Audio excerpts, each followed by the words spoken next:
what's up? My name is Jimena, and today we're going to be talking about nuclear energy. But before we get into the video, I just wanted to let you guys know that me and my friend Darren have started a podcast called Talk Climate Change to Me, where we will be talking climate change to you. So that podcast will be available every other Thursday here on YouTube. The video version will be, and on iTunes and Spotify. So I'll have those linked down below. I will be posting on this channel once a week until the end of the year, and that's either going to be on Wednesdays or Thursdays. So if you don't see a video on Wednesday, you will see it on Thursday. No worries. I finally reset my schedule so that I could do that on a consistent basis because I know you don't care, but just like a little extra fact about me, I have 2 jobs and I'm currently applying to jobs again, so that's kind of why I took most of this month off, just to resettle. But I have been researching for these videos, so you will get them once a week. But anyways, let's just jump into nuclear energy because you don't care. If you boil down any form of energy, at its core, it's all accomplished by making a turbine spin, which is crazy to think about because we're literally degrading our planet to make turbines spin. But today we're going to be diving into nuclear energy, so I'm going to give you a quick background of the history, where we are today, a small summarized version of how it works, and then we'll discuss the pros and cons.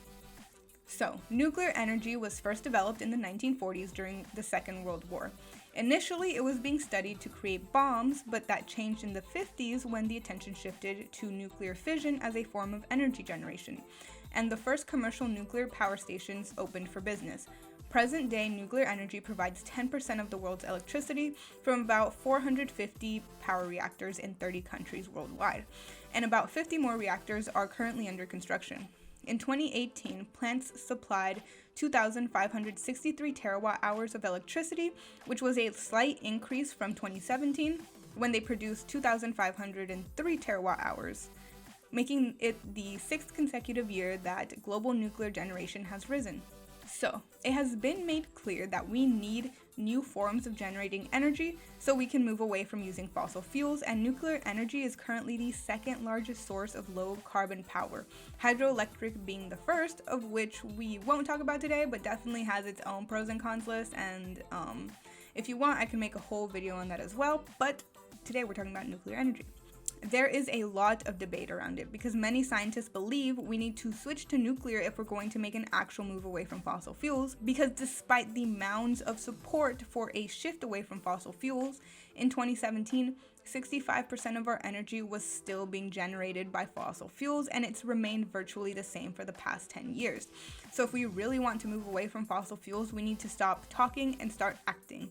We can't just say we don't like something, we also need to think of something better, and currently scientists believe that that better is nuclear energy because it has a very low carbon footprint and is way more economically viable in terms of space, operation, and disposal than our other options. So how does it work?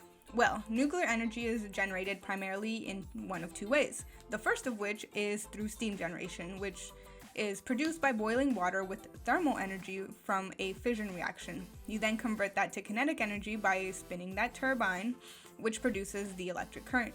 This can be used to power a grid, and the only waste product produced is steam. The second main type of nuclear energy is produced through a pressurized water reactor. The main difference with this one compared to the last is that the water does not boil as the pressure is very high. There is a temperature change with a low pressure water system, which creates the steam to power a turbine. Again, no pollutants, chemicals, or greenhouse gases are created in this process. So, let's talk about the pros and cons. The first pro, it has a relatively low cost. We can't neglect that the initial upfront cost of building a nuclear plant is huge. They take years to set up, but what makes it competitive is that generating the electricity once it is set up is a lot cheaper than oil, gas, coal, and even some forms of renewable energy. Number 2, low pollution. The environmental effects of nuclear power are relatively light compared to the conventional fossil fuels. There's almost no air pollution generated from this, although the other types of waste generated are potentially harmful. As long as they are taken care of in a clean, safe way, it doesn't pose harm to the environment. Number 3, baseload energy. So nuclear power plants provide a stable baseload of energy, meaning that it can work alongside other renewables like wind and solar. The production can be lowered where there is an abundance on solar or wind, and then it can be increased when the demand is higher. And number 4, it is high density energy, meaning that the amount of energy released during a fission reaction is 10 million times greater than the amount released in burning any fossil fuel, meaning the amount of fuel required is significantly lower, which is a bigger plus since it is also a non-renewable source, meaning there is only a finite amount available for our consumption. Now, let's talk about the cons.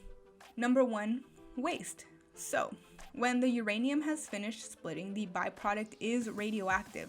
The only way to dispose of it is to bury it underground or store it in fuel rods on site. Yucca Mountain has been the planned destination for a permanent disposal site since 1987, but has faced a lot of backlash from residents of Nevada who feel it is unfair because there are no nuclear plants in the state, so they would pretty much just be a dumping site. But, and I can't stress this enough, most importantly, number 1, Yucca Mountain is sacred indigenous land, and tribes feel spiritually responsible to protect and take care of that land, and it is not for the US government to just play around with. Luckily, the project has received a lot of backlash and has had many roadblocks along the way. Even Trump opposes it, but if nuclear energy were to be more developed and used more often, they would eventually need to look for a site, hopefully not one that is on indigenous land, where they could store everything underground. So that is why this is the number 1 con. But number 2, let's address the elephant in the room. Accidents do happen. Mistakes can be deadly. When working with things on a large scale, even a small accident is not really small. Not only can an accident be deadly to people, it could also be detrimental for the environment, and the effects can be prolonged. Although accidents have become less common as technology has improved, 3 major accidents have tainted the image of nuclear energy forever. With good reason, of course. The first of which was Chernobyl, which happened in 1986 when an experiment at one of the facility's 4 reactors created a sudden power surge, which in turn led to a series of blasts that blew a 1,000-ton steel top off of the reactor. Experts estimate 32 deaths directly linked to the accident, thousands more as a result of the radiation, and 70,000 people suffered severe poisoning. In addition, the area, plus an 18-mile radius, will not be livable for 150 years.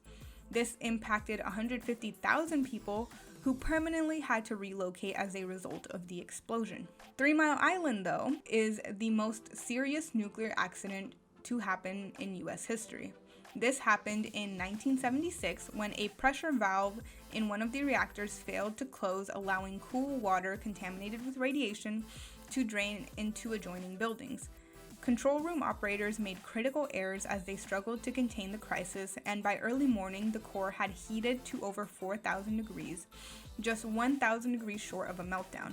Although no deaths or injuries were recorded, there has been a lot of controversy about the infant mortality rates and increased cancer rates in the region. And lastly, let's talk about the most recent accident having occurred in 2011, Fukushima Daiichi.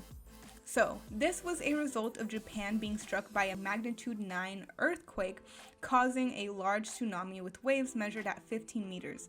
The tsunami disabled the power supply and cooling of 3 reactors, causing them all to melt in the first 3 days.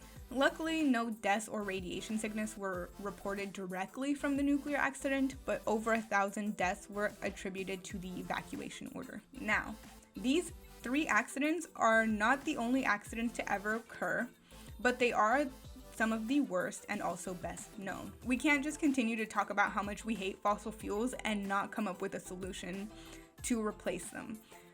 Solar panels and wind energy are good options, but they're only regionally good solutions, depending on the climate where you are and depending on how much sun you get, and they can't be used on their own. They need a backup. So please do let me know your thoughts down in the comments below.